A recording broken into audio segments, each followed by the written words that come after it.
Maziku tena. Bwana, leo tukiwa ndani ya kwa dadi. Ndugu wateja wangu wote mnaofuatilia katika mitandao ya kijamii, tukiwa kwa dadi tulianza zoezi letu tukiwa tumewaonyesha. Sasa leo tunalikamilisha. Leo tuko ndani ya siku ya 5. Tunakabidhi kazi yetu ya dada yetu yuko Oman. Kwa hiyo tunamkabidhi nyumba hii. Hatudai mpaka muda fulani tutakabidhi kazi. Kwa hiyo wale wenye kazi zao tuko free. Ukiona nafasi umepata, piga simu, tupe site tukimbize. Ukichelewa utatukuta tuko Dodoma, tuko Mwanza.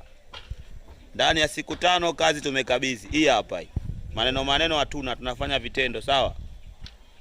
Sisi si watu wa maneno, sisi watu wa vitendo. Maneno hatuna.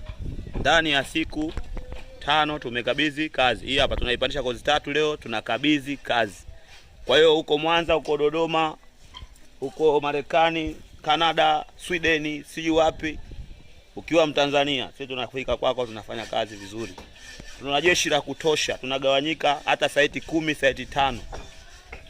Kwa hiyo kazi ni kwako, sawa? Kazi hapa tunakabidhi. Sawa? Umeona tofali imenyoka, iko vizuri. Lesho unaiona hii? Lesho hamna kitu humu. Yaani hamna mchanga humu, yani tuseme kama kuna simenti tupu. Lesho ya kibabe, tofali chuma. Umeona bwana? Leo tunakabidhi kazi. Hii hapa.